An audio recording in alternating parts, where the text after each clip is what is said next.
ആശ്വാസം നേടാം. ഹൃത്തിനുള്ളിൽ ജീവൻ നൽകും വചനം, തിരുവചനം. പിതാവിൻ്റെയും പുത്രൻ്റെയും പരിശുദ്ധാത്മാവിൻ്റെയും നാമത്തിൽ ആമേൻ. ഈശോയിൽ ഏറ്റവും സ്നേഹമുള്ളവരെ, രാജാക്കന്മാരുടെ ഒന്നാമത്തെ പുസ്തകം 18-ാം അധ്യായം 31-ാമത്തെ തിരുവചനം നമ്മെ ഇങ്ങനെ ഓർമ്മപ്പെടുത്തുന്നുണ്ട്. കർത്താവിൻ്റെ തകർന്നു കിടന്ന ബലിപീഠം അവൻ കേടുപോക്കി. കർത്താവിൻ്റെ തകർന്നു കിടന്നിരുന്ന ബലിപീഠം അവൻ കേടുപോക്കി. കർത്താവിൻ്റെ ബലിപീഠം തകർന്നു കിടക്കുക എന്ന് പറയുമ്പോൾ ഒരു ദുരന്തം ആ ദേശത്തിന് സംഭവിച്ചു എന്ന് വേണം നമ്മൾ മനസ്സിലാക്കാൻ. കർത്താവിൻ്റെ ബലിപീഠം ചൈതന്യം നിറഞ്ഞതും എപ്പോഴും ബലിയർപ്പിക്കുന്നതും ജീവനുള്ളതുമായിട്ട് എപ്പോഴും നിലനിൽക്കണം. കർത്താവിൻ്റെ ബലിപീഠത്തെ കർത്താവ് തന്നെ അതിനെ മനോഹരമായിട്ട് സൂക്ഷിക്കുവാനായിട്ട് കർത്താവ് ആവശ്യപ്പെടുന്നുണ്ട്. പുറപ്പാടിൻ്റെ പുസ്തകം 27-ാം അധ്യായം 20-ാമത്തെ തിരുവചനത്തിൽ കർത്താവ് അഹ്റോനെയും പുത്രന്മാരെയും പ്രത്യേകം ഉത്തരവാദിത്തപ്പെടുത്തുന്നൊരു കാര്യമുണ്ട്.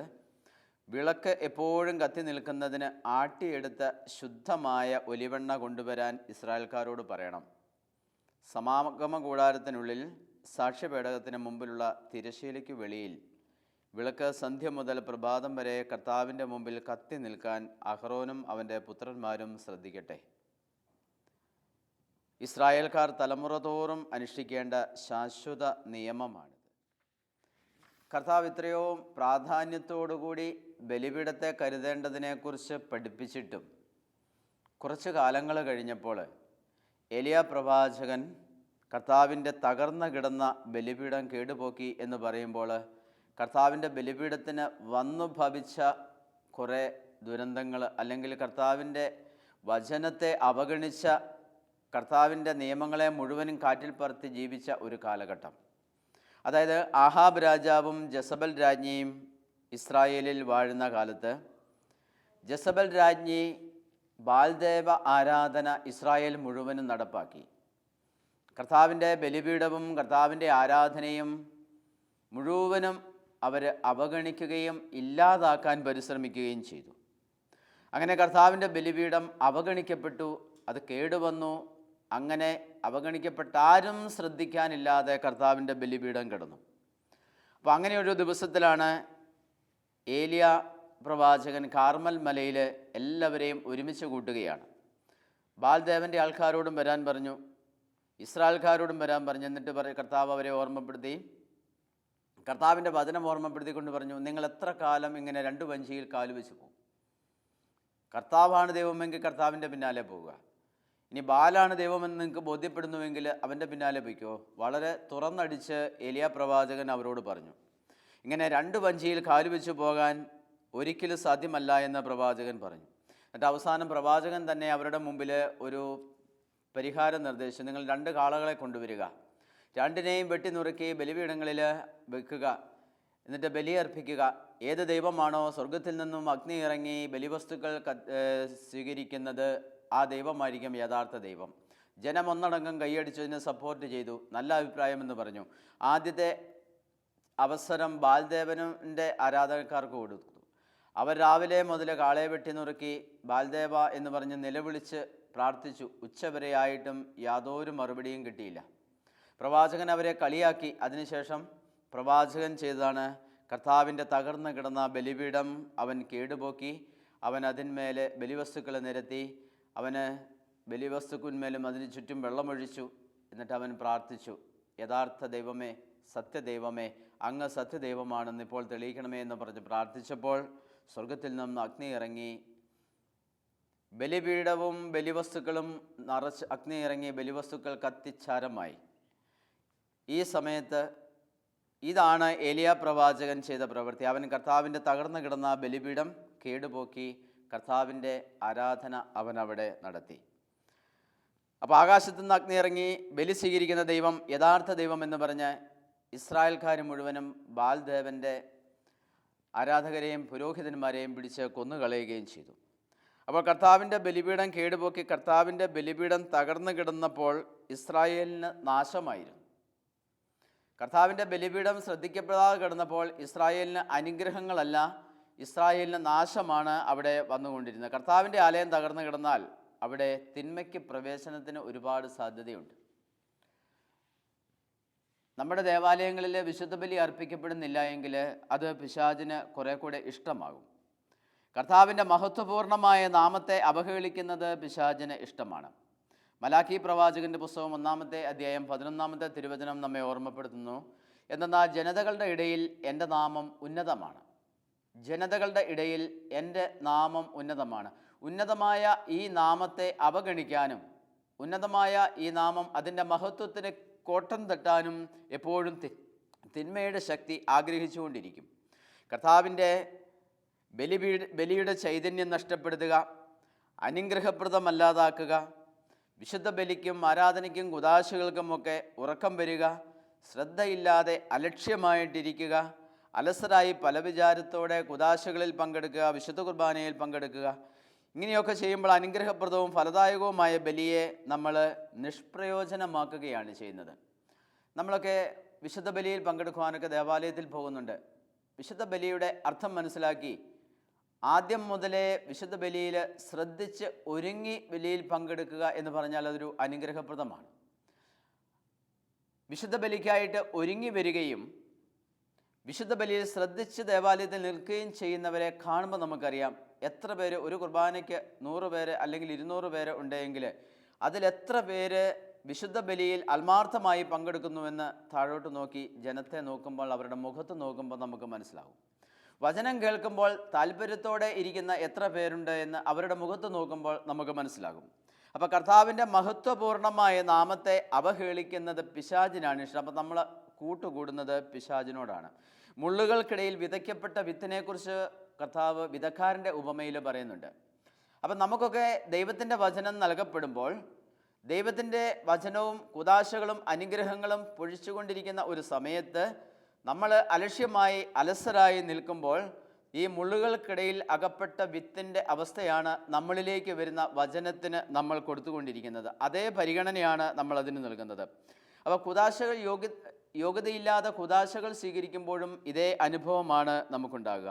അപ്പോൾ ഒരുക്കത്തോടുകൂടി കർത്താവിൻ്റെ ബലിപീഠത്തെ മാനിച്ചും ബലിപീഠത്തെ സ്നേഹിച്ചും കർത്താവ് നമുക്ക് നൽകിയിട്ടുള്ള കൂദാശകളെ ഇഷ്ടപ്പെടുന്ന ഒരു ജീവിതശൈലി നമുക്ക് ഉണ്ടാവണം. കർത്താവ് തന്നെ പറഞ്ഞിട്ടുണ്ട്, നിങ്ങളുടെ മുത്തുകൾ പന്നികൾക്ക് ഇട്ടുകൊടുക്കരുത്, അവ അത് ചവിട്ടി നശിപ്പിക്കുകയും തിരിഞ്ഞ് നിങ്ങളെ ആക്രമിക്കുകയും ചെയ്യും. ഇത് തിരിഞ്ഞ് നമ്മളെ ആക്രമിക്കുമ്പോൾ നമ്മൾ ഓർക്കണം, നമുക്ക് ലഭിച്ചിരിക്കുന്ന മുത്താണ് ദൈവവചനം, വിശുദ്ധ കുദാശകൾ, നമ്മുടെ ആരാധനകൾ, ഇതെല്ലാം നമുക്ക് ലഭിച്ചിരിക്കുന്ന മുത്താണ്. ഇതിനോളം വിലയേറിയത് മറ്റൊന്നും നമ്മുടെ ജീവിതത്തിൽ ഒരിക്കലും ഉണ്ടാവില്ല. കാരണം ഏറ്റവും പ്രാധാന്യം നമ്മൾ കൊടുക്കേണ്ടത് നമ്മുടെ ആരാധനയ്ക്കും വിശുദ്ധ കുർബാനയ്ക്കും നമ്മുടെ ആധ്യാത്മിക ജീവിതത്തിന് മൊത്തമാണ്. അതിനുശേഷം മാത്രമേ നമ്മുടെ ജീവിതത്തിലെ ഭൗതികമായ കാര്യങ്ങൾ കടന്നു വരുവാനായിട്ട് സാധിക്കുള്ളൂ. രാജാക്കന്മാരുടെ 1-ാം പുസ്തകം 9-ാമത്തെ അധ്യായം 3-ാമത്തെ തിരുവചനത്തിൽ പ്രത്യേകമായി നമ്മളെ ഓർമ്മപ്പെടുത്തുന്നു, നീ നിർമ്മിക്കുകയും എന്നേക്കുമായി എൻ്റെ നാമം പ്രതിഷ്ഠിക്കുകയും ചെയ്ത ഈ ആലയം ഞാൻ വിശുദ്ധീകരിച്ചിരിക്കുന്നു, എൻ്റെ ഹൃദയപൂർവമായ കടാക്ഷം സദാ അവിടെ ഉണ്ടായിരിക്കും. എത്ര മനോഹരമായിട്ടാണ് സോളമൻ ഇസ്രായേൽ ജനത്തിന് വേണ്ടി ദേവാലയം പണിത് കഴിഞ്ഞപ്പോൾ, ആരാധനയ്ക്കായി ദേവാലയം പണിത് കഴിഞ്ഞപ്പോൾ സോളമനോട് കർത്താവ് പറയുന്ന വാക്കാണിത്, നീ നിർമ്മിക്കുകയും എന്നേക്കുമായി എൻ്റെ നാമം പ്രതിഷ്ഠിക്കുകയും ചെയ്ത ഈ ആലയം ഞാൻ വിശുദ്ധീകരിച്ചിരിക്കുന്നു, എൻ്റെ ഹൃദയപൂർവമായ കടാക്ഷം സദാ അവിടെ ഉണ്ടായിരിക്കും. നമ്മുടെ എല്ലാ ദേവാലയത്തിനും എല്ലാ ബലിപീഠത്തിനും നമ്മൾ അർപ്പിക്കുന്ന എല്ലാ ബലികളിലും കർത്താവിൻ്റെ സാന്നിധ്യമുണ്ട്, പരിശുദ്ധമ്മയുടെ സാന്നിധ്യമുണ്ട്, അനേക വിശുദ്ധരുടെയും മാലാഖാമാരുടെയും സാന്നിധ്യമുണ്ട്. അതുകൊണ്ടാണ് നീ നിർമ്മിക്കുകയും എന്നേക്കുമായി എൻ്റെ നാമം പ്രതിഷ്ഠിക്കുകയും ചെയ്ത ഈ ആലയം ഞാൻ വിശുദ്ധീകരിച്ചിരിക്കുന്നു. കർത്താവിനായി ഒരാലയം പ്രതിഷ്ഠിച്ചാൽ കർത്താവ് അതിനെ വിശുദ്ധീകരിക്കുന്നു. എൻ്റെ ഹൃദയപൂർവമായ കടാക്ഷം സദാ അവിടെ ഉണ്ടായിരിക്കും.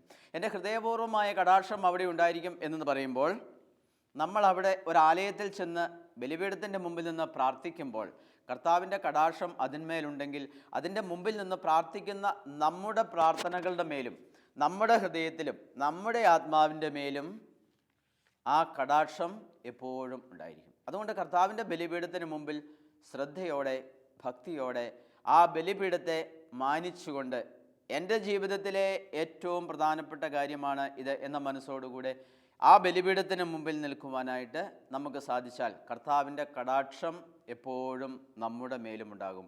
ആ ദേവാലയത്തിൻ്റെ മേലും ആ ബലിപീഠത്തിൻ്റെ മേലും അവിടെ നടക്കുന്ന കുദാശകളിന്മേലും ഉള്ളതുപോലെ നമ്മുടെ മേലും അവിടുത്തെ കൃപാകടാക്ഷം എപ്പോഴും ഉണ്ടാകും. രാജാക്കന്മാരുടെ 1-ാം പുസ്തകം 9-ാം അധ്യായം 6-ാമത്തെ തിരുവചനം നമ്മെ ഓർമ്മപ്പെടുത്തുന്നു. നീയോ നിൻ്റെ മക്കളോ എന്നെ ഉപേക്ഷിച്ച് എൻ്റെ കൽപ്പനകളും നിയമങ്ങളും പാലിക്കാതെ അന്യദേവന്മാരെ സേവിക്കുകയും ആരാധിക്കുകയും ചെയ്താൽ ഞാൻ നൽകിയിരിക്കുന്ന ദേശത്തു നിന്ന് ഇസ്രായേലിനെ ഞാൻ വിച്ഛേദിക്കും. എനിക്ക് വേണ്ടി ഞാൻ വിശുദ്ധീകരിച്ച ഈ ആലയം എൻ്റെ മുമ്പിൽ നിന്ന് ഞാൻ നീക്കിക്കളയും. കർത്താവ് ചെയ്യാൻ പോകുന്ന ഒരു പ്രവൃത്തിയാണ്. സോളമൻ നിർമ്മിച്ച എന്നേക്കുമായി പ്രതിഷ്ഠിച്ച കർത്താവിൻ്റെ നാമം പ്രതിഷ്ഠിച്ച ആലയത്തിൽ അതിൻ്റെ ഹൃദയപൂർവമായ കടാക്ഷം എപ്പോഴും ഉണ്ടായിരിക്കും എന്ന് പറഞ്ഞ കർത്താവ് തൊട്ടു താഴെ 6-ാമത്തെ വചനത്തിൽ പറയുകയാണ്, നീയോ നിൻ്റെ മക്കളോ എന്നെ ഉപേക്ഷിച്ച് എൻ്റെ കൽപ്പനകളും നിയമങ്ങളും പാലിക്കാതെ അന്യദേവന്മാരെ സേവിക്കുകയും ആരാധിക്കുകയും ചെയ്താൽ ഞാൻ നൽകിയിരിക്കുന്ന ദേശത്തു നിന്ന് ഇസ്രായേലിനെ ഞാൻ വിച്ഛേദിക്കും. എനിക്ക് വേണ്ടി ഞാൻ വിശുദ്ധീകരിച്ച ഈ ആലയം എൻ്റെ മുമ്പിൽ നിന്ന് ഞാൻ നീക്കിക്കളയും. അതിൻ്റെ അർത്ഥം കർത്താവിന് പ്രധാനപ്പെട്ടത് ആ കെട്ടിടമല്ല, ആ കെട്ടിടത്തെ അല്ല കർത്താവ് ഉദ്ദേശിക്കുന്നത്. കർത്താവ് പ്രാധാന്യമുള്ളതായിട്ട് കണക്കാക്കുന്നതും അതല്ല, മറിച്ച് അവിടെ വരുന്ന ജനത്തിൻ്റെ ഹൃദയത്തിൽ ദൈവത്തിന് സ്ഥാനമുണ്ടോ എന്നുള്ളതാണ്. ആ ആലയത്തിൽ ആ ബലിപീഠത്തിന് മുമ്പിൽ വരുന്ന ദൈവജനത്തിൻ്റെ ഹൃദയത്തിൽ കർത്താവിന് സ്ഥാനമുണ്ടോ? സിസ്റ്റർ ഫൗസ്റ്റീനായോട് കർത്താവ് വെളിപ്പെടുത്തി, എൻ്റെ ഭൂമിയിലെ രാജ്യം മനുഷ്യാത്മാവിലെ എൻ്റെ ജീവിതമാണ്. ഇത് വചനത്തിൽ ഈശോ പീലാത്തോസിനോട് പറയുന്നുണ്ട്, എൻ്റെ രാജ്യം ഐഹികമല്ല. എൻ്റെ രാജ്യം ഐഹികമല്ല എന്ന് ഈശോ പറഞ്ഞത്, അത് സിസ്റ്റർ ഫൗസ്റ്റീനായോട് കർത്താവ് വെളിപ്പെടുത്തി, എൻ്റെ ഭൂമിയിലെ രാജ്യം മനുഷ്യാത്മാവിലെ എൻ്റെ ജീവിതമാണ് എന്ന്. അതൊരു ലോകമാണ്. ഈശോ പിലാത്തോസിൻ്റെ മുമ്പിൽ അവതരിപ്പിച്ചതും അത് തന്നെയാണ്. പക്ഷേ പിലാത്തോസിന് മനസ്സിലായില്ല, മനുഷ്യാത്മാവിലെ കർത്താവിൻ്റെ വാസമാണ് അവിടുത്തെ രാജ്യം. അല്ലാതെ ഈ ഭൂമി, അതിർത്തികൾ നിശ്ചയിച്ചിട്ടുള്ള ഭൂമി, 5 ഭൂഖണ്ഡങ്ങൾ, അതല്ല കർത്താവിൻ്റെ രാജ്യം. കർത്താവിൻ്റെ രാജ്യം ഈ 5 ഭൂഖണ്ഡങ്ങളിലും വസിക്കുന്ന മനുഷ്യനിലെ ആത്മാവ്.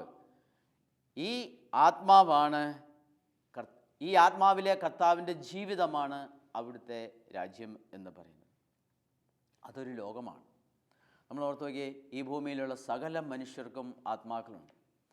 അവരുടെ മുഴുവനും ആത്മാവ്, അത് ദൈവത്തിന് വസിക്കാനുള്ളൊരു ഇടമാണ് ഈ മനുഷ്യരുടെ മുഴുവൻ ആത്മാവെങ്കിലോ അവിടുത്തെ രാജ്യം വളരെ വിസ്തൃതമാണ്. അപ്പം നമ്മുടെ ആത്മാവിൽ അവിടുത്തേക്ക് സ്ഥാനമുണ്ടോ?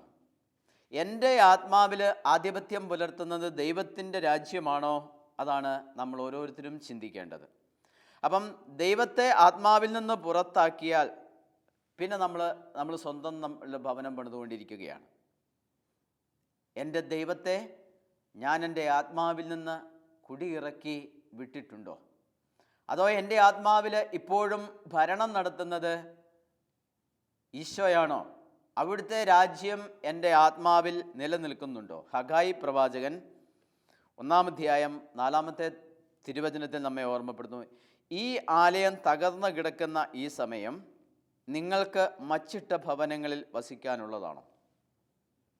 ഈ ആലയം തകർന്നു കിടക്കുന്ന സമയത്ത് നിങ്ങൾക്ക് മച്ചിട്ട ഭവനങ്ങളിൽ വസിക്കാനുള്ളതാണോ? അതുകൊണ്ട് സൈന്യങ്ങളുടെ കർത്താവ് അരുളി ചെയ്യുന്നു, നിങ്ങളുടെ സ്ഥിതിയെപ്പറ്റി ചിന്തിക്കുവിൻ. നിങ്ങളുടെ സ്ഥിതിയെപ്പറ്റി ചിന്തിക്കുവിൻ. ഹഗായി പ്രവാചകൻ നമ്മെ ഓർമ്മപ്പെടുത്തുകയാണ്. കർത്താവിൻ്റെ ആലയം തകർന്നു കിടക്കുന്ന ഒരവസ്ഥയിലാണെങ്കിൽ, എൻ്റെ ആത്മാവിൽ കർത്താവിന് സ്ഥാനമില്ലാത്ത ഒരു അവസ്ഥയാണെങ്കിൽ, ദൈവം എൻ്റെ ആത്മാവിലില്ല, അവിടുത്തെ രാജ്യവും അവിടുത്തെ സിംഹാസനവും ഒന്നും എൻ്റെ ആത്മാവിലില്ല എങ്കിൽ ഞാൻ മച്ചിട്ട ഭവനത്തിൽ വസിക്കുന്നത് കൊണ്ട് എന്ത് കാര്യം? അപ്പോൾ ഈശോ പ്രവാചകനിലൂടെ കർത്താവ് ഓർമ്മപ്പെടുത്തുന്നു, നിങ്ങളുടെ സ്ഥിതിയെപ്പറ്റി ചിന്തിക്കുവിൻ. എന്താണ് നമ്മുടെ സ്ഥിതി? കർത്താവിൻ്റെ ആലയത്തെയും അവിടുത്തെ വചനത്തെയും ഒക്കെ മറന്ന് നമ്മൾ ഒരുപാട് കാര്യങ്ങൾ ചെയ്യും. പ്രവാചകൻ നമ്മളെ ഓർമ്മപ്പെടുത്തുന്നു, നിങ്ങളേറെ വിതച്ചു, കുറച്ചു മാത്രം കൊയ്തു. നിങ്ങൾ ഭക്ഷിക്കുന്നു, ഒരിക്കലും തൃപ്തരാകുന്നില്ല. നിങ്ങൾ പാനം ചെയ്യുന്നു, തൃപ്തി വരുന്നില്ല. നിങ്ങൾ വസ്ത്രം ധരിക്കുന്നു, ആർക്കും കുളിരു മാറുന്നില്ല. കൂലി ലഭിക്കുന്നവന് അത് ലഭിക്കുന്നവന് ഓട്ടസഞ്ചിയിൽ ഇടാൻ മാത്രം. അതായത് എങ്ങും ഒരു പുരോഗതിയില്ല എന്ന് അർത്ഥം. അതാണ് പ്രവാചകൻ പറയുന്നത്, നിങ്ങളുടെ സ്ഥിതിയെപ്പറ്റി ചിന്തിക്കുവിൻ. ഏറെ വിതച്ചു, ഒത്തിരി അധ്വാനിച്ചു, ഒരുപാട് ഭൂമി തയ്യാറാക്കി അവിടെ എല്ലാം വിത്തുകൾ വിതച്ചു. പക്ഷേ കൊയ്യാൻ ചെന്നപ്പോൾ വളരെ കുറച്ച് മാത്രം. നിങ്ങളൊക്കെ ഒത്തിരി ഭക്ഷിക്കുന്നുണ്ട്, പക്ഷെ തടിയെ പിടിക്കുന്നില്ല. ഒത്തിരി നിങ്ങൾ പാനം ചെയ്യുന്നുണ്ട്, പക്ഷെ തൃപ്തി വരുന്നില്ല. നിങ്ങൾ വസ്ത്രം ധരിക്കുന്നുണ്ട്, നല്ല നല്ല വസ്ത്രങ്ങൾ, മോടിയായ വസ്ത്രങ്ങൾ ധരിക്കുന്നുണ്ട്, പക്ഷേ ആർക്കും കുളിര് മാറുന്നില്ല. കൂലി ലഭിക്കുന്നവന് അത് ഓട്ടസഞ്ചിയിലിടാൻ, അതായത് കൂലി ലഭിക്കുന്നവനും എല്ലാം എതിലെയോ പോകുന്നു.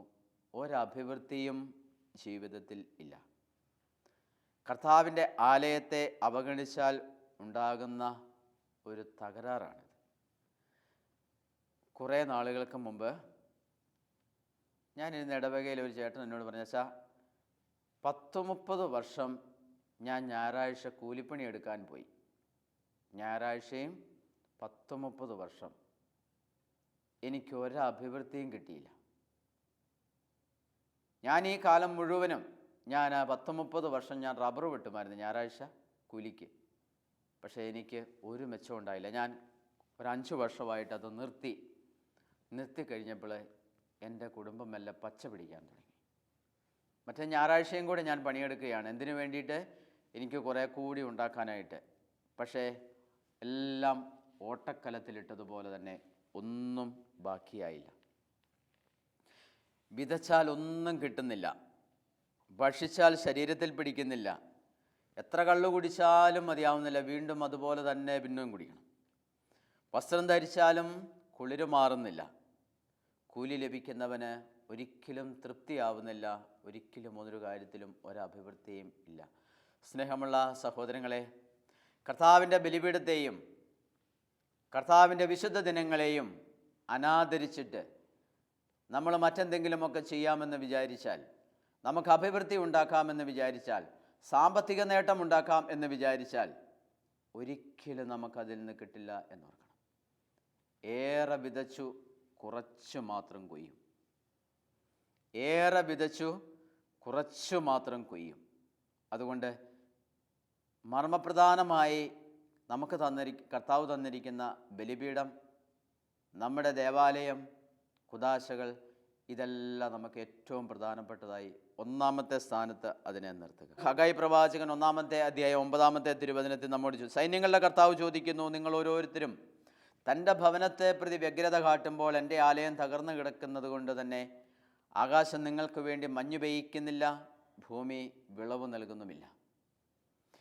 കർത്താവിൻ്റെ ആലയത്തെ തകർത്തിട്ടിട്ട് എൻ്റെ ആത്മാവിൽ ഞാൻ കർത്താവിന് സ്ഥാനം കൊടുക്കാതെ നടന്ന് ഞാൻ എൻ്റെ ഭൗതികമായ കാര്യങ്ങളെക്കുറിച്ചും എൻ്റെ ജീവിതത്തിലെ സാമ്പത്തിക വളർച്ചയെക്കുറിച്ചും അല്ലെങ്കിൽ മറ്റു കാര്യങ്ങളെക്കുറിച്ചും, മക്കളുടെ വിദ്യാഭ്യാസം, കല്യാണം, ജീവിതം, കുറേ കൂടെ പണം ഉണ്ടാക്കണം, ഭൂമി വാങ്ങണം, വലിയ ആളാകണം, ഇങ്ങനെയുള്ള ചിന്തകളോടുകൂടി ഞാൻ എൻ്റെ ഭവനത്തെ പ്രതി, എൻ്റെ ജീവിതത്തെ പ്രതി, എൻ്റെ മക്കളെ പ്രതി ഒക്കെ ഞാൻ വ്യഗ്രത കാട്ടുമ്പോൾ കർത്താവിൻ്റെ ആലയം തകർന്നു കിടക്കുന്നത് കൊണ്ടും ഞാനതിനെ ശ്രദ്ധിക്കാത്തത് കൊണ്ടും എൻ്റെ ആത്മാവിൻ്റെ അധപ്പതിച്ച അവസ്ഥയെ ഞാൻ പരിഗണിക്കാത്തത് കൊണ്ടും ആകാശം മഞ്ഞു പെയ്യ്ക്കുന്നില്ല, ഭൂമി വിളവ് നൽകുന്നില്ല.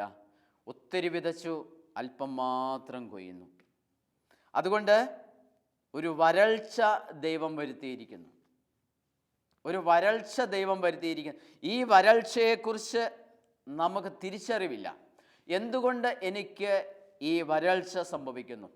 ഈ കാലഘട്ടത്തിൽ കാർഷിക മേഖല ഒത്തിരി തകർന്നു കിടക്കുന്ന ഒരു അവസ്ഥയാണ് ഇപ്പോൾ നമ്മളുള്ളത്. ഈ ഭൂമിയിലുള്ള സകല കൃഷിക്കാരും ചിന്തിക്കേണ്ട ഒരു കാര്യം ഇതാണ്: ഏറെ വിതച്ചു കുറച്ചു മാത്രം കൊയ്യുന്നു. ഏറെ വിതച്ചു കുറച്ചു മാത്രം കൊയ്യുന്നു. എന്തുകൊണ്ടായിരിക്കും ഒരു അഭിവൃദ്ധിയും ലഭിക്കാതെ പോകുന്നത്? ആകാശം നിങ്ങൾക്ക് വേണ്ടി മഞ്ഞ് പെയ്യ്ക്കുന്നില്ല, ഭൂമി വിളവ് നൽകുന്നുമില്ല. അതായത് കാലാവസ്ഥ മൊത്തം തകിടം മറിഞ്ഞു. ഒരു വരൾച്ച ദൈവം വരുത്തിയിരിക്കുന്നു. ഈ വരൾച്ചയുടെ ഫലമൊക്കെ അനുഭവിക്കുന്നുണ്ടെങ്കിലും എന്തുകൊണ്ടിത് എന്നെനിക്ക് ഒന്നും മനസ്സിലാകുന്നില്ല, ഒരു കാരണവും പിടികിട്ടുന്നില്ല. സങ്കീർത്തനം 69 അധ്യായം 9 തിരുവചനം: കർത്താവ് അവിടുത്തെ ആലയത്തെക്കുറിച്ചുള്ള തീഷ്ണത എന്നെ വിഴുങ്ങിക്കളഞ്ഞിരിക്കുന്നു. ഈശോ ജെറൂസലം ദേവാലയത്തിലെ കച്ചവടത്തെയൊക്കെ പുറത്താക്കി. ആ കച്ചവടം കണ്ടപ്പോൾ കർത്താവ് തോന്നിയതാ, അവിടുത്തെ ആലയത്തെക്കുറിച്ചുള്ള തീഷ്ണത എന്നെ വിഴുങ്ങിക്കളഞ്ഞിരിക്കുന്നു. അപ്പോൾ കർത്താവിൻ്റെ ആലയത്തെക്കുറിച്ചുള്ള തീഷ്ണത എന്നെ വിഴുങ്ങണം. കർത്താവിൻ്റെ ആലയം മനോഹരമാക്കി എനിക്ക് തീർക്കണം. കർത്താവിൻ്റെ ആലയത്തെ ഞാൻ ബഹുമാനിക്കണം. ദേവാലയത്തെക്കുറിച്ച് എനിക്കൊരു തീഷ്ണത വേണം. വിശുദ്ധ കുദാശകളെക്കുറിച്ച് എനിക്കൊരു തീഷ്ണത വേണം. വിശുദ്ധ കുർബാനയെക്കുറിച്ച് എനിക്കൊരു തീഷ്ണത വേണം. സഭയെക്കുറിച്ച് എനിക്കൊരു തീഷ്ണത വേണം.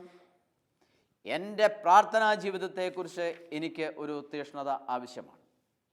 മലാക്കി പ്രവാചകൻ